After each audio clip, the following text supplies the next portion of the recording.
Subscribe করতে ভুলবেন না আমাদের চ্যানেলটি ডাটার রান্নাঘর।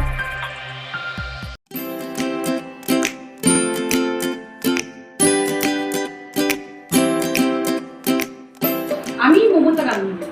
আমি এসেছি কলকাতার কসবা থেকে ডাটার রান্নাঘর। আমি আজকে রান্না করব কড়াইশুটির ঘুগনি। চলুন তাহলে দেখে নেওয়া যাক এই উপকরণগুলি কী কী লাগছে। কড়াইশুটির ঘুগনি বানানোর জন্য যে উপকরণগুলো লাগছে সেগুলো হলো কড়াইশুটি, আলু, টমেটো, পেঁয়াজ কুচি, রসুন, আদা আর গোটা গরম মশলাকে আমি ভেজে গুঁড়ো করে নিয়েছি। আর লাগছে ডাঁটার হলুদ গুঁড়ো, ডাঁটার লঙ্কা গুঁড়ো আর ডাঁটার জিরে গুঁড়ো। এই ডাঁটার মশলা আমি ব্যবহার করি কারণ ডাঁটা স্বাদের তরকারি অতুলনীয়। চলুন এবার রান্নার দিকে এগোনো যাক। তার আগে আমি বলে নিই, এই আদা, রসুন আর এই একটা ছোট্ট পেঁয়াজ এগুলোকে আমি মিক্সিতে পেস্ট করে নেবো। কুচানো পেঁয়াজটা আলাদা থাকবে। কড়াইতে দিয়েছি সর্ষের তেল, তেলটা গরম হয়ে গেছে। এর উপরে দিয়ে দেবো পেঁয়াজ কুচি। পেঁয়াজটা লাল লাল ভাজা হয়ে গেছে। এর উপরে দিয়ে দেবো আলু। আলুটাকেও আমি লাল লাল করে ভেজে নেব। আলুটা লাল লাল করে ভাজা হয়ে গেছে। এবারে আমি গুঁড়ো মশলাগুলো দেবো।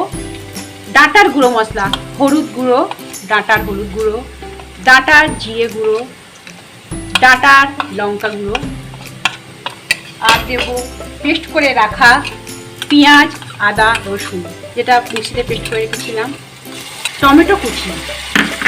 এগুলো লো ফ্লেমে রেখে কষবো। দিয়ে দিচ্ছি নুন আর মিক্সির বাটিতে একটু জল দিয়ে সেটাকে নেড়ে জল দিয়ে কষবো। মশলাটাকে ভালো করে কষে নেব।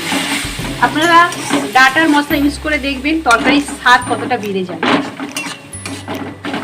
মশলাটা ভালো করে কষানো হয়ে গেছে। এবারে দিয়ে দেবো কড়াইশুঁটি। কড়াইশুঁটিকে দিয়ে একটু নেড়ে চেড়ে আমি এটাকে কুকারে 2টো সিটি দেবো। মাখা মাখা হবে, ঘুগনিটা যেমন মাখা মাখা হয় কড়াইশুঁটি ঘুগনিতে এটা মাখা মাখা হবে। এবারে আমি এটাকে ট্রান্সফার করে নেবো কুকারেতে। এবারে ঢেলে নিচ্ছি কুকারেতে।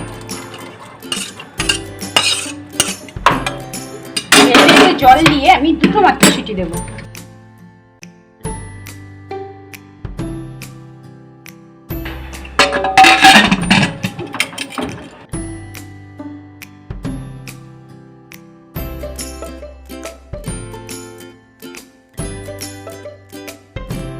দেখুন কেমন সেদ্ধ হয়ে গেছে।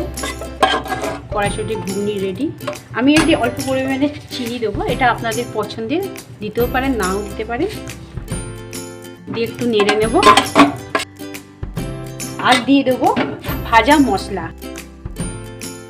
ভাজা গরম মশলা গুঁড়ো।